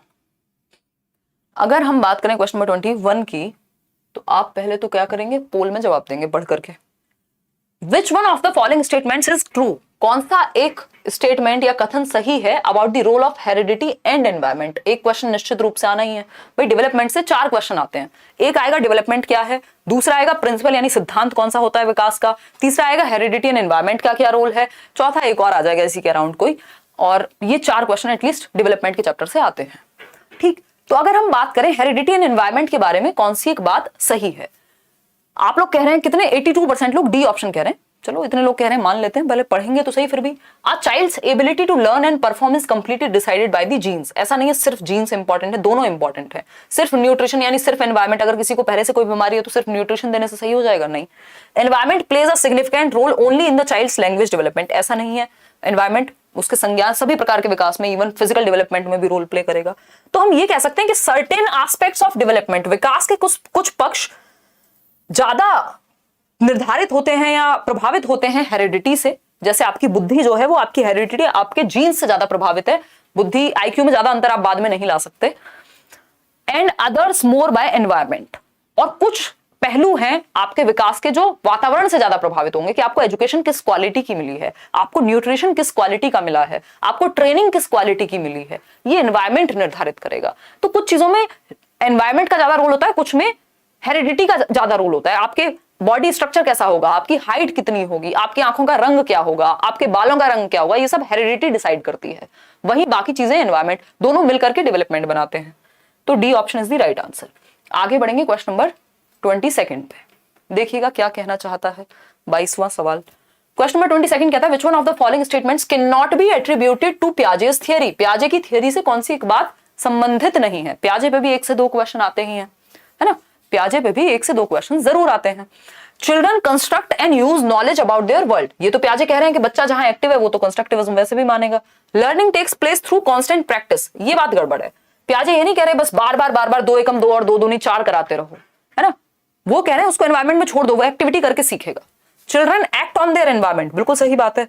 Development occurs in qualitative stages, विकास गुणात्मक चरणों में होता है, बात तो सही है ना, कि जो चरण हैं उनमें उसका डेवलपमेंट होगा क्वालिटी वाइज भी, बिल्कुल सही है। तो B option is the wrong answer, इसीलिए सही है क्योंकि कैन नॉट भी पूछा है हमसे कि सिर्फ कांस्टेंट प्रैक्टिस से आप बच्चे को, मान लीजिए एक बच्चा है 2 साल का, आप उसको कांस्टेंट प्रैक्टिस करा रहे हैं हवाई जहाज चलाने की, कैसे होगा भाई, है ना, कैसे होगा, हवाई जहाज चलाने लग जाएगा 2 साल का बच्चा अगर कांस्टेंट प्रैक्टिस कराओगे, नहीं। तो वो एज में क्वालिटी वाइज चेंजेस आएंगे हर एक स्टेज में, ठीक है। तो 23rd ऑप्शन है which one of the following is not a limitation of the pre operational thought. Pre operational यानी पूर्व संक्रियात्मक जो दूसरी अवस्था है पियाजे की। ये बहुत प्यारा क्वेश्चन है, इसमें सब फंसते हैं, मतलब इसमें मोस्ट ऑफ द लोग फंसते ही हैं इस क्वेश्चन में, देखिएगा। और इसमें कंफ्यूजन भी है, मतलब निम्नलिखित में से कौन सी पूर्व संक्रियात्मक विचार की एक सीमा नहीं है। अब जिन्होंने ध्यान से ना तो पढ़ाया है ना पढ़ा है उनको समस्या आती है इस क्वेश्चन में, ठीक। सीमा नहीं है, सीमा नहीं है मतलब लिमिटेशन नहीं है, रुकावट नहीं है। किस स्टेज की? प्री ऑपरेशनल, पूर्व संक्रियात्मक 2 से 7 वर्ष की जो अवस्था होती है उसकी लिमिटेशन नहीं है। लिमिटेशन नहीं है मतलब विशेषता होगी, भाई सिंपल बात है ना, लिमिटेशन नहीं है दैट मींस विशेषता होगी। समझते हैं इसको क्या कहानी है, फटाफट से बताइएगा। देखिएगा, अगर हम बात करते हैं यहां पे तो हम कह सकते हैं पहला ऑप्शन है development of the symbolic thought. बात तो सही लग रही है, development of the symbolic thought. भाई सिंबल से सीखना आ गया, बच्चा PN पेन पढ़ लेता है, ये तो अच्छी बात है। A फॉर एप्पल पता है, सिंबल्स पता है, उसको लैंग्वेज समझ में आती है, प्रतीक समझ में आते हैं, ये सीमा थोड़ी हुई। देखो सबने गलत आंसर दिया, एक भी व्यक्ति नहीं है जो सही आंसर दे रहा हो, एक भी नहीं है। सिर्फ 17% लोगों ने तुक्का लगाया A ऑप्शन जो कि सही है। अब सारे कह देंगे अब यही है। 36% लोग कह रहे हैं B ऑप्शन।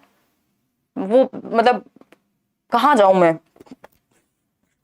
कमाल कर दो यार, है वो उठा लो रे देवा वाली बात हो गई यहाँ पे, मीम लगाएंगे हम यहाँ पे, कोई बात नहीं। देखिएगा, ईगो सेंट्रिज्म तो भाई अपने आप में लिमिटेशन होती है, ईगो सेंट्रिज्म कोई लिमिटेशन नहीं है। ये किसने कह दिया? भाई एक व्यक्ति, एक बच्चा जो दूसरे के पर्सपेक्टिव को समझ ही नहीं पाता, पापा के साथ आज ऑफिस में कुछ भी हुआ है, मम्मी के साथ या कोई भी दुख हुआ है कितना भी बड़ा, उसका ध्यान है खुद पे कि मुझे तो चॉकलेट चाहिए थी, मेरे लिए तो चॉकलेट नहीं लाए। मतलब वो अहम केंद्रित है, वो सेल्फ सेंटर्ड है, वो दूसरे का पर्सपेक्टिव नहीं समझ पाता इस एज में। तो ये तो लिमिटेशन है, ये विशेषता थोड़ी है। इरिवर्सिबिलिटी यानी वो रिवर्स नहीं कर पाएगा चीजों को। बर्फ पानी बन सकती है और पानी बर्फ बन सकता है, ये वो नहीं कर पाता। रिवर्स दिमाग में पलटावी का गुण नहीं होता, ये भी एक लिमिटेशन है। क्या है? एक लिमिटेशन है। ठीक है, मैं देख रही हूं आप लोग के आंसर कितने परसेंट आ रहे हैं। टेंडेंसी टू कॉन्सेंट्रेट यानी ध्यान केंद्रित करने की प्रवृत्ति। अब इसको कह रहे हैं कई लोग ये तो लिमिटेशन नहीं होनी चाहिए। एक चीज होती है सेंट्रेशन, ये खतरनाक क्वेश्चन पूछा है इन्होंने। सेंट्रेशन यानी केंद्रीकरण, यानी आप किसी भी चीज के एक ही पहलू पे ध्यान दे पाते हैं। मतलब क्या हुआ? अगर आप इस बॉटल की हाइट देख रहे हैं तो आपका ध्यान सिर्फ हाइट पे है। आप टेंडेंसी है आपके अंदर कॉन्सेंट्रेट करने की सिर्फ हाइट पे। आप इसकी शेप नहीं देख पा रहे, आप इसकी क्वांटिटी कितनी होगी वो नहीं देख पा रहे, आप इसका कलर नहीं देख पा रहे, आप सिर्फ इसकी हाइट पे फोकस्ड हैं। इस बॉटल को किसी और चीज के लिए, इसमें तेल भर के भी हम यूज कर सकते हैं, ये डिसेंट्रेशन होगा। सिर्फ पानी के लिए ही नहीं होती बॉटल। तो ये सेंट्रेशन का गुण यहाँ पे लिमिटेशन है कि बच्चा बाकी यूजेज नहीं देख पाएगा, एक ही चीज पे ध्यान केंद्रित है उसका। तो ये गड़बड़ है। ये जीवन में जो हम पढ़ते हैं उससे बिल्कुल अलग है। हम समझते हैं ना टेंडेंसी टू कॉन्सेंट्रेट मतलब अच्छी बात है, लेकिन यहाँ पे ये दो कॉन्सेप्ट हैं पियाजे के, मैं लिख भी देती हूं, कोई बात नहीं, आप सीख लीजिएगा। सेंट्रेशन और डिसेंट्रेशन। सेंट्रेशन एक गुण है, मतलब गुण नहीं है, ये तो लिमिटेशन है, और डिसेंट्रेशन ये एक गुण है, डिसेंट्रेशन। ठीक, सेंट्रेशन होता है सिर्फ एक ही एस्पेक्ट पे फोकस करना, focus on the one aspect of a thing, only one aspect, यानी किसी भी चीज के एक ही पक्ष पे ध्यान दे पाना। मतलब ये पेन है तो बस इसका कलर ही समझ में आ रहा है, इसकी शेप साइज कुछ और नहीं फोकस कर पा रहे हैं। डिसेंटर करना मतलब होता है looking at something in different ways. तो आप डिफरेंट वेज में किसी चीज को देख पा रहे हैं, है ना, डिफरेंट वेज में आप देख पा रहे हैं किसी चीज को, डिफरेंट वेज में देख पा रहे हैं कि इस पेन का इस्तेमाल लोग अपना वन बनाने में भी कर सकते हैं, ये डिसेंट्रेशन है। और पेन का इस्तेमाल लिखने में भी हो सकता है, और पेन का इस्तेमाल और भी 1700 चीजें घर में आपने देखा होगा होते हुए की जाती हैं, है ना। पेन का इस्तेमाल वो आजकल तो ये बहुत ही कॉमन है, आपने भी किया होगा, मैं भी करती हूँ कहीं कहीं पे जहां जरूरत पड़ती है। वो आजकल वो होते हैं ना बड़े स्टाइल वाले स्विच आते हैं, स्विच बोर्ड, वो उसमें आप प्लग लगा नहीं पाते हैं तब तक, तो वो पेन का इस्तेमाल आप वहां उसको ऊपर करके भी यूज कर सकते हैं। होटल्स में भी आपने किया होगा कभी। तो ये डिसेंट्रेशन है कि आप डिफरेंट वेज में उस चीज को देख पा रहे हैं। सेंट्रेशन है आपका ध्यान सिर्फ एक ही चीज पे केंद्रित है, ढक्कन बंद है, अभी दिमाग उतना डेवलप नहीं हुआ, केंद्रीकरण कहते हैं। तो इसको केंद्रीकरण नहीं विकेंद्रीकरण जरूरी है। और जब तक डिसेंट्रेशन नहीं आएगा तब तक बच्चा ये नहीं समझ पाता कि 200 ml पानी को अगर एक बॉटल में डाल दिया जाए तो दोनों की क्वांटिटी सेम रहेगी। कंजर्वेशन नहीं आएगा जब तक सेंट्रेशन और डिसेंट्रेशन का कॉन्सेप्ट क्लियर नहीं हो जाएगा। ठीक है जी, तो ये थोड़ा डीप हो गया। ए option is the right answer, क्योंकि सिंबॉलिक थॉट लिमिटेशन नहीं है बिल्कुल भी। सिंबॉलिक थॉट तो एक विशेषता है, एक क्षमता है कि वो सिंबल्स के थ्रू सीख सकता है। ठीक, चक्कर तो नहीं आए। क्वेश्चन नंबर 24 देखिए। क्वेश्चन नंबर 24 है play has a significant role in development of young children for the following reasons except. अब ये जो एक्सेप्ट प्यार से चिपका दिया है यहाँ पे, ये पूरा आंसर चेंज कर सकता है। डैश के अलावा निम्नलिखित कारणों से खेल युवा बच्चों के विकास में एक महत्वपूर्ण भूमिका निभाता है, यानी कौन सी एक बात खेल से जुड़ी हुई नहीं है, बताइए पुनीत। बिल्कुल पहला ऑप्शन है इट स्टिमुलेट्स देयर सेंस। बच्चे के सेंसेस जो है वो उत्तेजित होते हैं जब वो खेलता है। हाँ, विकसित होंगे कि आपका ध्यान है कि बॉल कहां से आ रही है, उसको कैच करना है, तो आपके पूरे सेंसेस एक्टिव हो जाएंगे। ठीक, it is just a pleasant way to spend time, यानी समय बिताने के लिए करना है कुछ काम तो इसलिए खेल होता है। नहीं, ऐसा नहीं है कि समय बिताने के लिए सिर्फ कुछ काम करना है इसलिए खेल खेला जाएगा, गलत है ये बात, है ना। प्लेजेंट वे, वो तो टीवी देख लो फिर, और आजकल तो पता नहीं क्या क्या आ गया है। ठीक है, तो समय बिताने का सुखद तरीका है, ऐसा नहीं है। प्ले के बहुत सारे सिग्निफिकेंस हैं।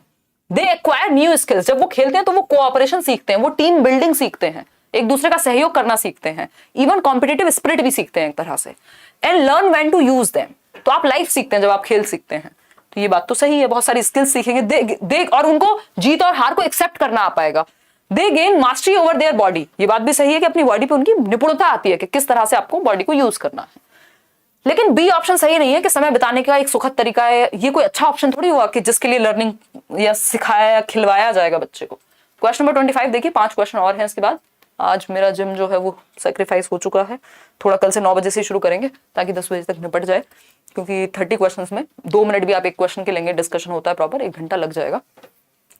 Which one of the following questions invites children to think critically? देखो आजकल क्रिटिकल थिंकिंग की ये 21st सेंचुरी स्किल है, 21वीं शताब्दी के कौशल हैं जो नेशनल एजुकेशन पॉलिसी भी कह रही है।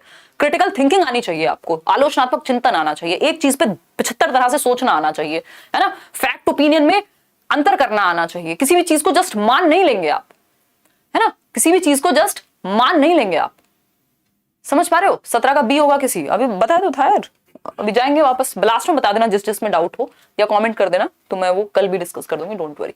सी ऑप्शन 78% कह रहे हैं। चलो देख लेते हैं, क्रिटिकली सोचने के बारे में कौन सा एक क्वेश्चन बच्चे को अलग अलग दिशाओं में सोचने को कहेगा। पहला ऑप्शन है what is the right answer. अगर आपने पूछ लिया ये सही है कि वो सही है, इसमें कौन सी क्रिटिकल थिंकिंग है, जस्ट मेमोरी लगाई, उसने कहा ये इन दोनों में से ये सही है, तो इसमें कोई क्रिटिकल थिंकिंग नहीं हुई। Can you think of a similar situation, क्या आप इसी तरह की स्थिति के बारे में सोच सकते हैं, तो इसमें क्या है, आपने एक सिचुएशन दे दी कि हम पहाड़ पे हैं, आपने भी सोच लिया हाँ हम भी पहाड़ पे हैं, एक और सिमिलर सिचुएशन देख लिया आपने। What are the different ways in which we can solve this, ये बात सही है कि इसमें बच्चे को क्रिटिकल थिंकिंग लगानी पड़ेगी, आलोचनात्मक चिंतन लगाना पड़ेगा, अलग अलग दृष्टि से सोचना पड़ेगा कि भाई और क्या तरीके हो सकते हैं किसी समस्या के समाधान के। फिर है do you know the answer to this, अब इसमें तो यस और नो ही आएगा आंसर, तो ये ओपन एंडेड क्वेश्चन पकड़ना है आपको, मुक्त उत्तर वाला प्रश्न, उसी से क्रिटिकल थिंकिंग आ सकती है, उसी से क्रिएटिविटी भी आ सकती है, जिसमें दिशाओं में सोचने को मजबूर हो बच्चा कि पॉल्यूशन बहुत बढ़ रहा है, कैसे ठीक करेंगे, क्या ये सही तरीका है कि हम एक इंसान एक व्हीकल में जाए। 70 क्वेश्चन इस तरह के आप बच्चे के दिमाग में डाल सकते हो, तो वो सोचने पे मजबूर होगा। जो क्वेश्चन हमें सोचने पे मजबूर करते हैं उनको हम क्रिटिकल थिंकिंग जगाने वाले क्वेश्चन कहेंगे, तो C option is the right answer over here. Question number 26 देखिए फटाफट से। क्वेश्चन नंबर 26 कहता है which one of the following options best describes progressive education, यानी प्रगतिशील शिक्षा के बारे में कौन सा एक विकल्प सही है। प्रगतिशील शिक्षा या प्रोग्रेसिव एजुकेशन, आजकल हम बात कर रहे हैं प्रोग्रेसिव सोसाइटी, मतलब आगे की ओर बढ़ते हुए, जो बेहतरी की तरफ हो, जो चाइल्ड सेंटर्ड हो, जिसमें बच्चा केंद्र में हो, जहां बच्चा एक्टिव हो। जॉन डुई या जॉन डीवी जिनको हम कह रहे हैं, उन्होंने क्या खोले थे, प्रोग्रेसिव स्कूल्स खोले थे, उनको यूनिवर्सिटी एलिमेंट्री स्कूल्स कहा गया था शिकागो में, अमेरिका के अंदर 20th सेंचुरी में, 1920s के अराउंड, अपनी वाइफ के साथ, जिनको लैब स्कूल्स भी कहा गया। ये सब चीजें पूछी जाती है, मैं ऐसे ही नहीं कुछ भी, मतलब सत्यनारायण की कथा चल रही है बस हाथ जोड़ के नहीं बैठना, सुनना है इन चीजों को, एक एक बात को ध्यान से।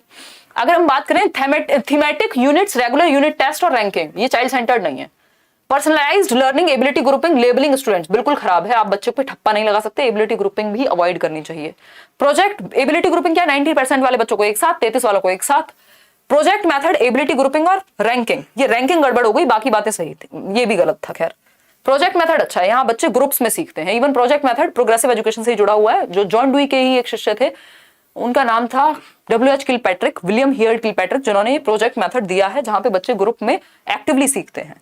तो लर्निंग बाय डूइंग की बात करते हैं, करके सीखने की। प्रोजेक्ट मेथड मैंने आपको बता दिया, इसी से जुड़ा हुआ है, और प्रैग्मेटिज्म से जुड़ा हुआ है, प्रयोजनवाद से ही, प्रयोजनवाद के जनक भी कहा, मतलब एक तरह से प्रोमोटर कहा जाता है जॉन डुई को। कोऑपरेटिव लर्निंग, बच्चे ग्रुप्स में सीख रहे हैं, सहयोग करके सीख रहे हैं, एक्टिवली सीख रहे हैं, तो D option is the right answer. आगे बढ़ेंगे, क्वेश्चन नंबर 27 देखिएगा। क्वेश्चन नंबर 27 क्या कहता है भाई, क्वेश्चन नंबर 27 कहेगा विच one of the following statements about progressive education explains education is life itself, यानी प्रगतिशील शिक्षा ये कहती है कि शिक्षा स्वयं में ही जीवन है, मतलब जब आप शिक्षा ले रहे हैं तो मतलब आप जीवन सीख रहे हैं, ये लाइफ इटसेल्फ। इसका मतलब क्या है, आपको कितना याद रहता है, मैं रट्टे थोड़ी लगाती हूँ यार याद रहता है, समझा हुआ है, और बहुत सारी चीजें तो एट द मोमेंट आती हैं, वो प्रेजेंस ऑफ माइंड कह लो उसको, है ना, अपनी तारीफ। याद तो इवन आजकल मेरे को रहता नहीं है, मेरी मेमोरी थोड़ी डिस्टर्ब हुई है पिछले 1-1.5 साल, 2-2.5 साल में याद रहने वाली चीजें तो आजकल याद ही नहीं रहती हैं। देखिए थोड़े दिन में ठीक हो जाएगी, वो होता है। मॉक टेस्ट नहीं आ रहे हैं, ओपन नहीं हो रहा है, प्रिया चौधरी कह रही हैं करियर पे, और गुस्से से कह रही हैं कराएंगे इसका प्रावधान। बी ऑप्शन कह रहे हैं कितने, 54% लोग। चलिए समझते हैं, मजा आ रहा है, चलिए मजा ही आना चाहिए बस। एजुकेशन इज लाइफ इटसेल्फ, पहला ऑप्शन है schools are not required, children can learn from their life experiences. इसका मतलब ये नहीं है कि स्कूल बंद कर दो क्योंकि एजुकेशन तो लाइफ इटसेल्फ है ना, ये वाली बात नहीं है। Education in schools should reflect the social and natural world, यानी स्कूलों में शिक्षा सामाजिक और प्राकृतिक दुनिया को प्रतिबिंबित करे, यानी वो दर्शाए जो असली जीवन में हो रहा है। जब आप शिक्षा ले रहे हैं तो आप जीवन सीख रहे हैं, वो रियल लाइफ लर्निंग होनी चाहिए। ये बात सही लग रही है। Life is the true educator, ऐसा नहीं है यहाँ, ये वाली बात नहीं है कि life is the true educator तो क्या स्कूल में ना भेजें, फिर एजुकेशन ना दिलाएं, हैं जीवन से सीख लेगा, वो नहीं है बात। क्या कह रहे हो, हाँ शौर्य सिंह कह रहे हैं ठीक है ऐसा ही करो, डी ऑप्शन है school education should continue as long as possible, ये भी नहीं है। इसका सिंपल मतलब है कि स्कूल में जो शिक्षा दी जा रही है ना वो सामाजिक और प्राकृतिक दुनिया का प्रतिबिंब हो, उसका रिफ्लेक्शन हो, रियल लाइफ हो, जिसको वो स्कूल में सीखे। ऐसा नहीं किताबी ज्ञान अलग है और बाहर की दुनिया अलग है, बिल्कुल।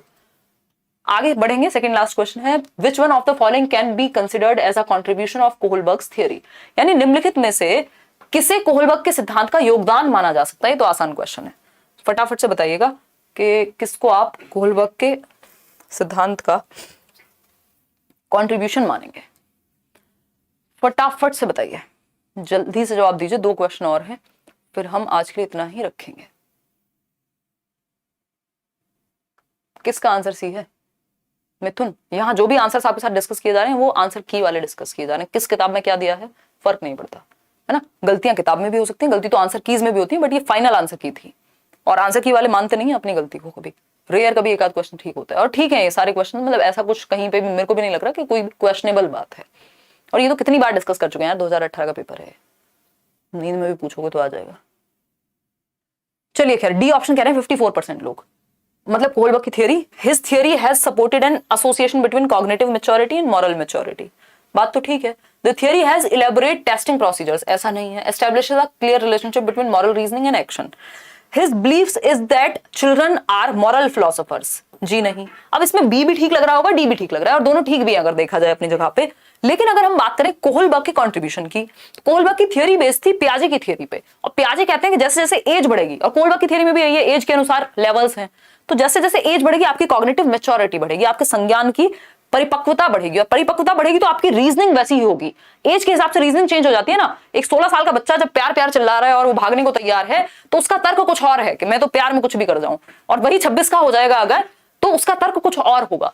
तो आपकी जो मॉरल रीजनिंग है उसके बेसिस पे मॉरल डिसीजन लिए जाते हैं, लेकिन वो मॉरल रीजनिंग कहां से चेंज होती है? कॉग्निटिव मैच्योरिटी से, एज से, ठीक है। तो his theory has supported an association between cognitive maturity and moral maturity, ठीक बात है।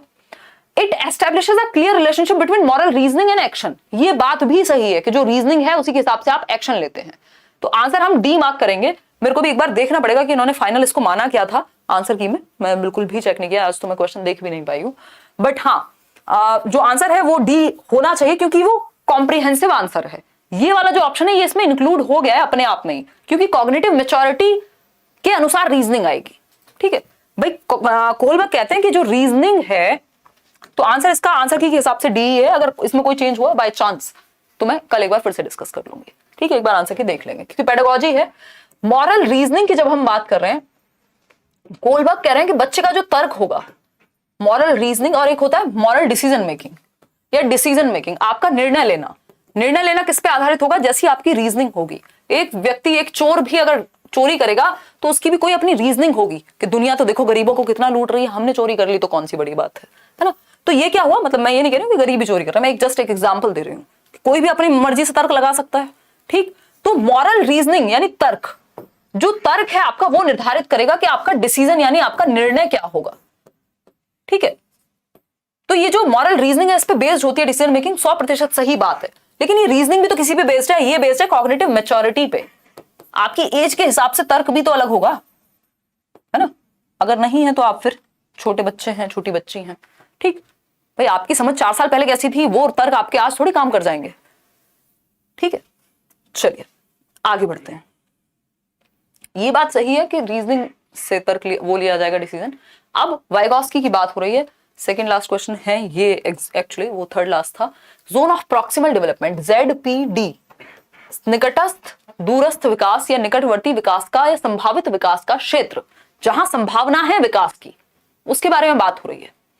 पहला ऑप्शन है the developmental phase when child takes complete responsibility, ऐसा नहीं है, यहाँ पे हेल्प की जरूरत होती है।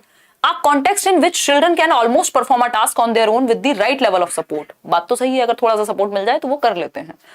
The point in learning when support can be withdrawn, ऐसा नहीं है कि अब हम हटा सकते हैं सपोर्ट यहाँ पे।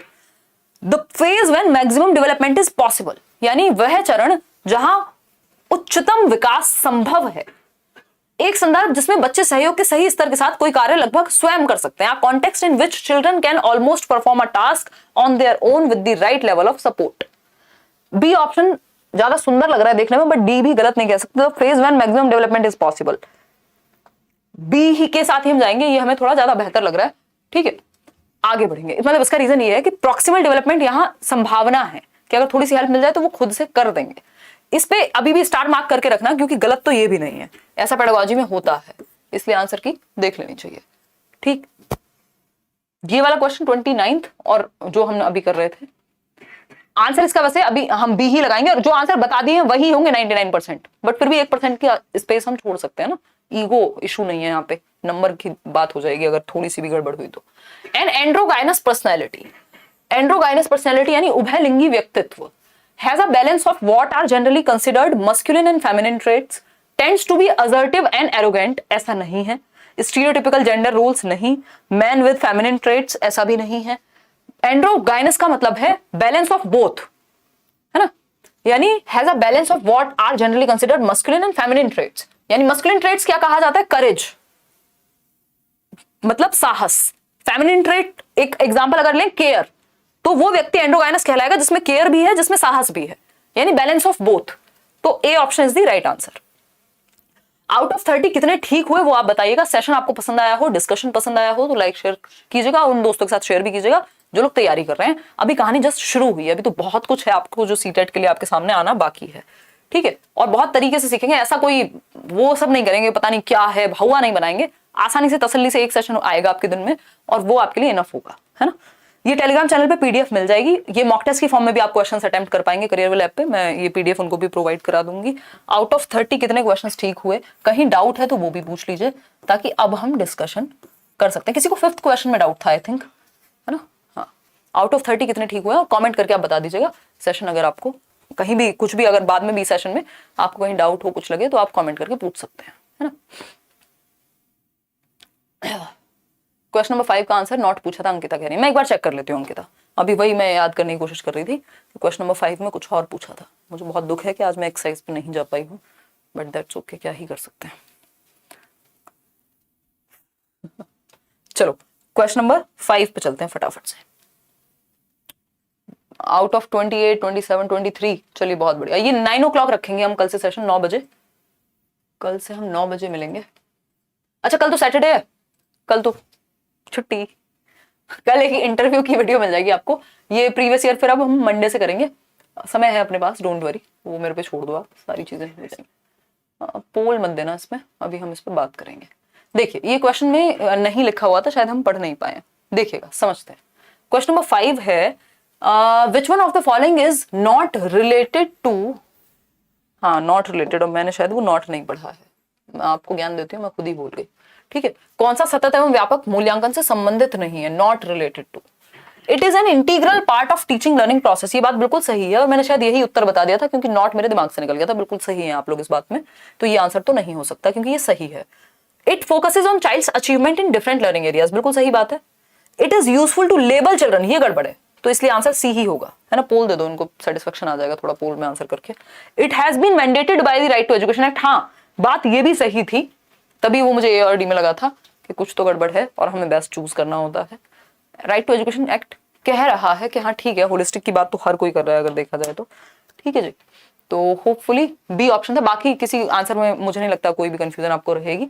फिर भी वो जो 2 क्वेश्चन या एक क्वेश्चन जो स्टार मार्क कराया 29 है आई थिंक, तो वो मैं एक बार आंसर की एक बार फाइनल देखनी पड़ेगी। तो मतलब वो भी आंसर वही है जो डिस्कस कर लिया, लेकिन अगर 0.1% का भी चांस है तो क्यों हम रिस्क लेंगे, है ना। 89% लोग सी कह रहे हैं, चलिए बहुत बढ़िया।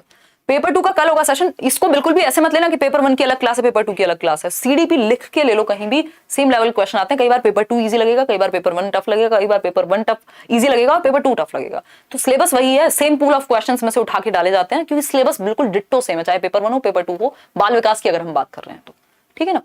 चलिए आज के लिए इतना ही। कितने क्वेश्चंस आपके ठीक हुए, कैसा आपको सेशन लगा, ये आप कमेंट्स में बताइएगा। कल हम छुट्टी रखेंगे, लाइव क्लास आपकी नहीं होगी, मंडे से 9 बजे होगी, संडे को हम संडे वार्ता में मिलेंगे और कल 9 बजे मैं कोशिश करूंगी एक इंटरव्यू हुआ है वो आपको मिल जाए, मतलब वो आप रिकॉर्डेड वीडियो देख लीजिएगा। Take care, bye bye, Sunday वार्ता में मिलेंगे। इंस्टाग्राम पे क्वेश्चंस पूछते हुए इतने आप ये करिए और ऐसे ही अब हम नेक्स्ट सेशंस में 30-30 के सेट को निपटाते चलेंगे।